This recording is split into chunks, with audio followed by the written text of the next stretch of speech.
In the name of Allah, the most merciful, the most compassionate, peace be upon you, and the mercy and blessings of Allah. This video will show you that the Quran is a living entity.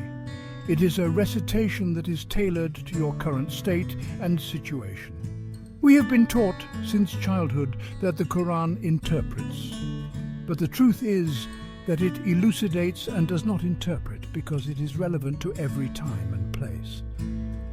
This is because Allah, among His beautiful names, is both apparent and hidden, and everything has an apparent and hidden aspect. Therefore, the Quran also has an apparent and hidden aspect. Today we will talk about Surah Yusuf, which is numbered 12 and has 111 verses. Notice these two numbers, 12. The number 12 symbolizes Joseph and his 11 brothers in the events. 111 I will make a special video when the story of Yusuf ends, if God wills.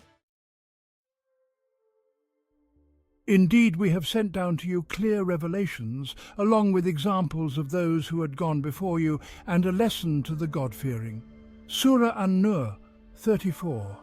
An-Nur means light. Allah is the light of the heavens and the earth. His light is like a niche in which there is a lamp. The lamp is in a crystal. The crystal is like a shining star, lit from the oil of a blessed olive tree, located neither to the east nor the west, whose oil would almost glow, even without being touched by fire. Light upon light, Allah guides whoever He wills to His light, and Allah sets forth parables for humanity, for Allah has perfect knowledge of all things. Surah An-Nur 24:35. And most of them do not believe in Allah, except while they associate others with Him. Surah Yusuf 106. And who believe in the revelations of their Lord and who associate none with their Lord. Surah Al-Mu'minun 58:59. Al-Mu'minun means the believers, until when they see that which they are promised, then they will know who is weaker in helpers and fewer in number. Say, I do not know if what you are promised is near, or if my Lord will grant it for a long period. He is a knower of the unseen, and He does not disclose His knowledge of the unseen to anyone, except whom He has approved of messengers, and indeed He sends before each messenger and behind him observers, that He may know that they have conveyed the messages of their Lord, and He has encompassed whatever is with them, and has enumerated all things in number. Surah Al-Jinn 24:28. The word jinn means all that you receive of something. English we say genie, genius, genes, engineer, genetic, Jenny. When we remove the vowel letters from English words gen, we are left with the letters G and N. In our present era, we refer to this as gain in English, meaning to benefit or profit from something, whether it is positive or negative. The GN is everything that you have gained from the blessings of Allah, as He is the one who has bestowed upon us all the creatures, provisions, and everything that surrounds us in this vast universe.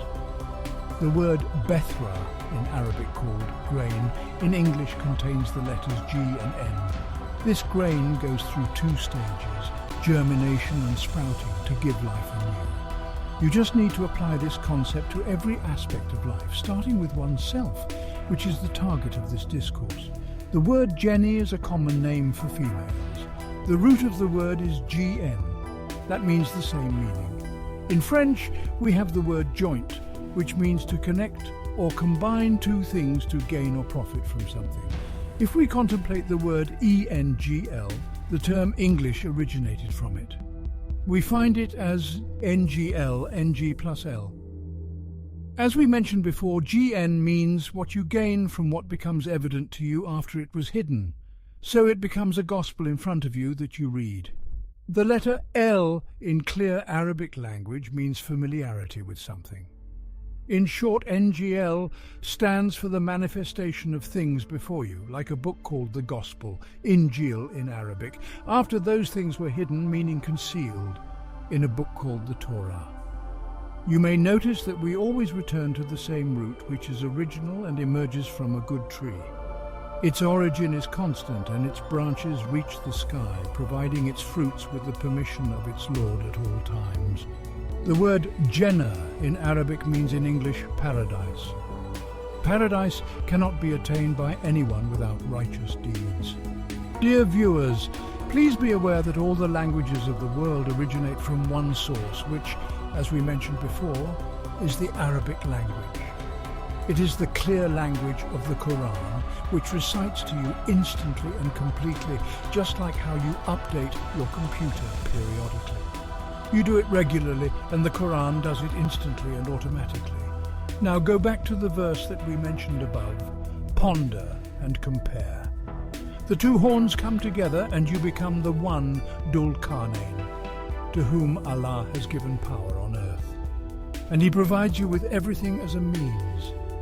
Everyone has their field. Either they are peaceful and submit to Islam, or they are disbelievers. And the escape is to cover up the truth with a veil. You, who are following me, can be from either group, no matter what your specialization is.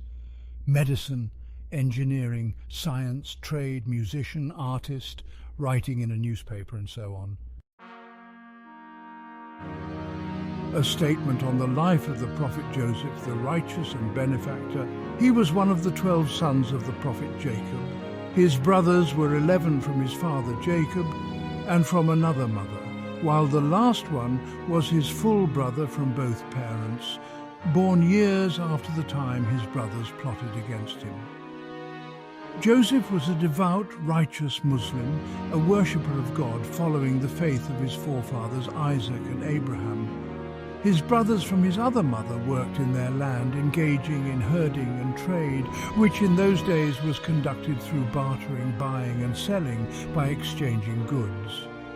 Joseph would often retreat to worship his Lord and would sit with his father to learn the knowledge that God had bestowed upon them. His father, Jacob, was one of the devout and righteous prophets from the lineage of the friend of God, Abraham.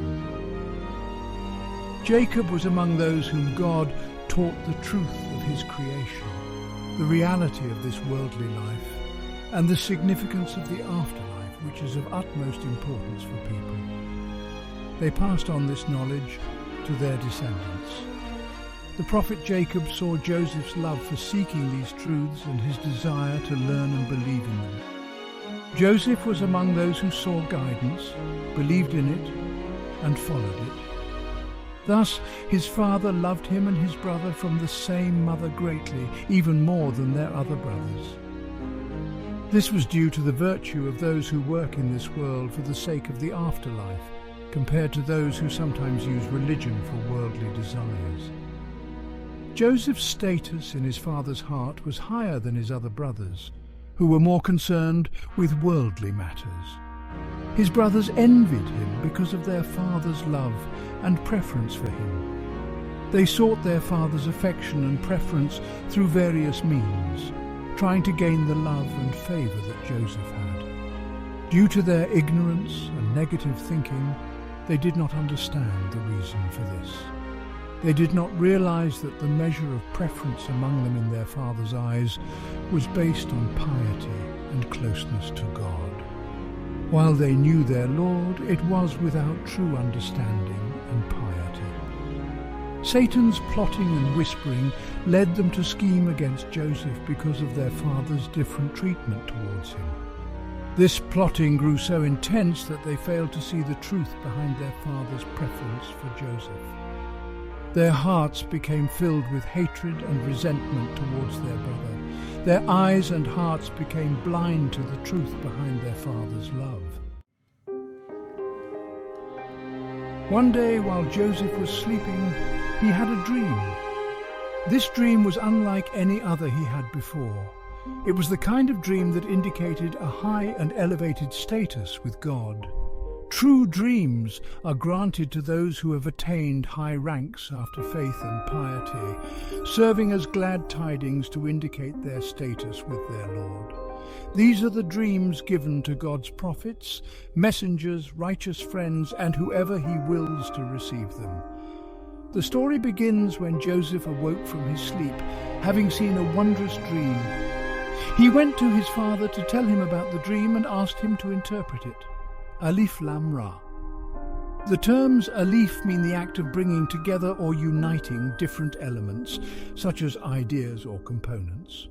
The term lam refers to having a comprehensive understanding of something from all aspects, which can be seen as gathering or compiling the idea, project, or anything else. As for the letter Ra, it means to vision, opinions, reflection, or point of view. In the material world, vision refers to the sense of sight, while in the spiritual world it refers to insight or inner vision. ALR means bringing something together, refers to having a comprehensive understanding of something from all aspects, to see the right angle. So, through the story of Yusuf, God addresses you, the one who follows me in reciting the Quran, saying, "Have I not gathered for your inspiration and revelation, and collected it from all angles for you to see things clearly, meaning with insight and not just with the physical eye?" These are the verses of the clear book, Surah Yusuf 12:1. Indeed, we have sent it down as an Arabic Quran that you might understand, Surah Yusuf 12:2. Allah revealed the Quran of the Arabic language because it is the most comprehensive language, and the clarification in it is in a clear language that everyone can understand without any differences in meanings or ambiguities in words. We tell you, yes, you who listen to me now, the message is sending to you, to me, to her, to all the humanity. The best stories are revealing this Quran to you. Before this, you were one of those who knew nothing about them. Surah Yusuf 12:3. Allah mentions that this surah is about the best of stories, which is the story of his messenger, Joseph. Of these stories mention when Joseph said to his father, "O my father, indeed I have seen in a dream 11 stars and the sun and the moon. I saw them prostrating to me." Surah Yusuf 12:4. He told his father that he saw 11 stars, the sun and the moon, all bowing down to him, facing the same direction as his prostration. He replied, "O my dear son, do not relate your vision to your brothers, or they will devise a plot against you. Surely Satan is a sworn enemy to humankind." Surah Yusuf 12:5. Since his father, the prophet Jacob, had been taught by God through revelation many sciences that he exclusively grants to his messengers, he understood that this dream was a good omen for his son Joseph, a sign of God's special favor and mercy. Jacob first warned his son to keep the dream a secret from his brothers, because it was significant good news for Joseph. Knowing the extent of his brothers' hatred and envy towards him, Jacob feared their reaction to God's favor upon Joseph. Jacob explained that the envy and plotting from his brothers were due to Satan's schemes against the righteous, as Satan never wishes them well. "And so will your Lord choose you, O Joseph, and teach you the interpretation of dreams, and perfect his favor upon you and the descendants of Jacob, just as he once perfected it upon your forefathers Abraham and Isaac. Surely your Lord is all-knowing, all-wise." Surah Yusuf 12:6. Here the prophet Jacob began to interpret the dream for his son, explaining that it foretold significant goodness. It signaled a high status that Joseph would attain in the future, indicating an immense blessing granted only to those whom God loves and chooses to bear a great trust, the blessing of the religion of Islam and its propagation. This is the rank of prophethood which God bestows upon whom he wills. He told Joseph that this dream signified a divine favor, selecting him uniquely in their time and place, a favor previously granted to his great-uncle Isaac and his grandfather Abraham. This favor was a testament to the knowledge and wisdom of the All-Knowing. The brothers' envy and scheming began verbally after it had taken root in their thoughts. Then they moved on to planning and acting. Their words revealed the reason for their envy, hatred and plotting. They felt that Joseph and his brother were more loved by their father than they were. Despite being a larger group who worked and spent their money on their father and his household, including Joseph and his brother, they felt jealous and resentful of their two brothers. This resentment extended to their father as well, whom they accused of being in clear error. They believed this because they measured everything with their worldly perspective, valuing material wealth and outward appearances. The brothers thought that their father did not recognize their greater number and strength as a group, considering him misguided for elevating the status of their weaker brothers. This belief stemmed from their ignorance of the true criteria for elevating a person's status. They wrongly assumed that those who focused on worldly matters were superior to those who prioritized religion and the afterlife, working for them for the sake of righteousness. After their mental and verbal scheming, the brothers began to plan practical harm against Joseph and his brother. They conspired among themselves to either kill Joseph or beat him severely so that he would be unable to continue living his life normally. They believed that this would cause their father's affection to turn towards them. Upon reflecting on their words, one can see the truth about the ignorance these brothers harbored when they said, "And after that, you will be righteous people." Their words revealed their hearts, showing that they lacked righteousness. They did not understand that by making this statement, they were acknowledging their lack of virtue. They failed to see that it was precisely this righteousness they lacked, which elevated their brother's status with God and their Father. If they were truly righteous, their thoughts, words, and actions would not have been so corrupt and unjust. Their statement was an admission that their planned actions were wrong, corrupt, and aggressive. Had they rectified their own thoughts and words, their status might have been like that of their brothers in the eyes of their Lord and their Father. However, it is not the eyes that are blind, but the hearts within the chests. These blind hearts mislead their owners and lead them to ruin. One of their brothers suggested that they should not kill Joseph and commit an injustice, but rather abandon him in the depths of a well. This was a place where mountain torrents flowed and were far from their homes in the forests. Their brother explained that by leaving him there, some travellers who would come to draw water for themselves and their animals would find him. The word indicated that the place was on a travel route. They agreed on this plan, believing it to be their best course of action. They said to their father, "Why do you not trust us with Joseph? We wish him well." Surah Yusuf 12:11. Their words carried deceit in their thoughts and were a testimony against themselves of their lack of trustworthiness. This was like their previous admission of their lack of righteousness and was evident in the lies they were about to tell. Their question to their father revealed their hidden ill intentions as they asked their father to trust them with Joseph, claiming that they only had good intentions for him with the request they were about to make. "Send him with us tomorrow, and he will enjoy himself and play. We will take good care of him." Surah Yusuf 12:12. Their request to their father was to send Joseph with them to graze and play, to join them in tending the sheep. They thought only about playing, despite promising to keep him safe, but their plotting betrayed this promise. Jacob said, "Indeed, it saddens me that you should take him, and I fear that a wolf would eat him while you are unaware." Surah Yusuf 12:13. Jacob knew the malice Joseph's brothers harbored towards him, so his response was wise and did not directly reveal his understanding of their deceit.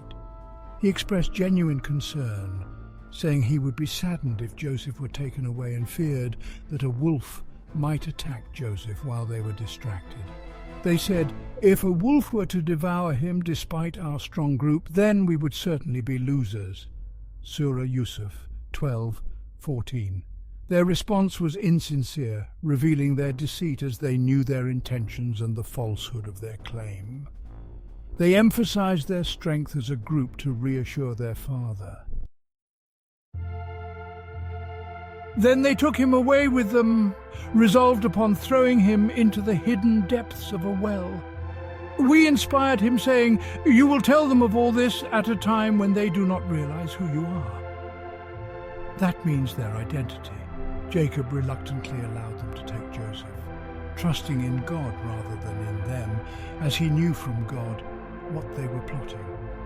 Their final decision was to place Joseph in the bottom of the well, and here began the divine support for Joseph. The first revelation from God came to Joseph, comforting and reassuring him, highlighting his elevated status and foreshadowing his eventual triumph. Then they returned to their father at nightfall, weeping. The scene shifted back to Joseph's brothers, returning to their father in the evening, portraying a sequence of events that illustrated God's wisdom. Those who plot evil, despite their attempts to conceal it under the guise of good, eventually reveal their true intentions through their words and actions. The brothers returned at night crying, to support their deceit with tears and fabricated grief. They said, "O our father, indeed we went racing each other and left Joseph with our possessions, and a wolf ate him. But you would not believe us, even if we were truthful."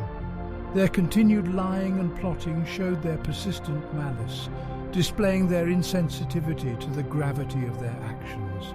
Their account mirrored their father's expressed fears, revealing their weak and deceitful attempt to cover their wrongdoing. They concluded with an admission of their own dishonesty, and they brought upon his shirt false blood. Jacob said, "Rather your souls have enticed you to something, so patience is most fitting, and Allah is the one sought for help against that which you describe." Their deceit culminated in presenting Joseph's shirt stained with false blood. Jacob, a prophet and a believer in God's promises, recognized their deceit and stated that their souls had tempted them to commit this wrong. He resolved to exhibit beautiful patience, seeking God's help against their falsehoods. Some travelers came by. They sent someone to draw water, and he let down his bucket. "Good news," he exclaimed, "here is a boy." They hid him like a piece of merchandise. God was aware of what they did.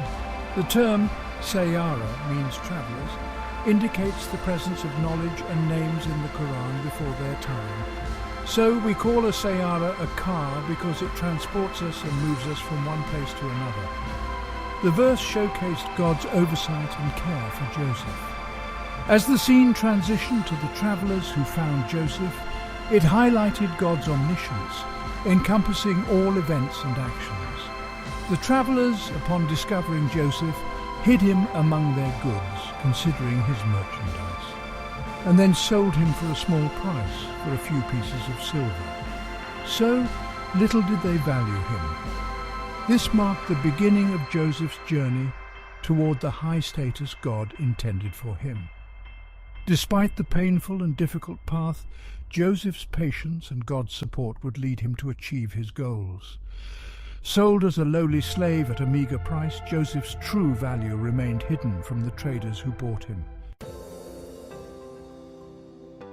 The Egyptian who bought him said to his wife, "Look after him well. He may be useful to us, or we may adopt him as a son." In this way, we settled Joseph in that land and later taught him how to interpret dreams. God always prevails in his purpose, though most people do not realize it. His wife was a bondwoman to the nobleman of Egypt who bought Joseph from the traveling traders. He took Joseph to his wife, who lived in a private residence, and asked her to take care of him. Joseph received good food, drink, and education, learning various sciences. He was ideally raised in all aspects of life, gaining numerous skills and becoming distinguished, eventually reaching a prominent status in society. The nobleman adopted Joseph as his son, hoping that Joseph's upbringing would bring future benefits, or that he might adopt him if he proved worthy. This was all a favor from God, who provided Joseph with means, knowledge and perfect training, leading him to a high status both scientifically and socially, understanding the interpretation of dreams and visions. God's will prevailed over human plans, although most people did not realize it. When he reached maturity, we gave him judgment and wisdom. This is how we reward those who do good. As days, weeks, months and years passed, Joseph grew older, and God's favor, care and preparation for him increased. He reached the age of maturity at 40, the age when prophets began their missions. After divine preparation, Joseph began to receive verbal and practical training. He became a person devoted to knowledge, respected among people, and had access to all necessary means for his education, both religious and worldly, which benefited his entire life and helped him seek God's pleasure in the hereafter. God granted him understanding and the interpretation of dreams, rewarding him for his goodness. The wisdom of this first part. Fighting is ordained for you, though you dislike it. You may dislike something, although it is good for you, or like something. Still it is bad for you. God knows, and you do not. Surah Al-Baqarah, 216. And be attention, fighting has another meaning. Go to my playlist and you will find the answer. Do you want to learn about the Torah and the true gospel and understand the 10 commandments given to Moses? If so, follow us on this channel. We are looking forward to seeing you in the next episode with the second part of the story of Yusuf. It will, God willing, consist of 12 episodes, just like the numbering of Surah Yusuf's 12. Thank you for watching. We hope you found this exploration of the Quran's insights into the human soul enlightening and enriching. Don't forget to subscribe to our channel, hit the like button and share this video with your friends and family. Your support means the world and helps us continue creating content like this.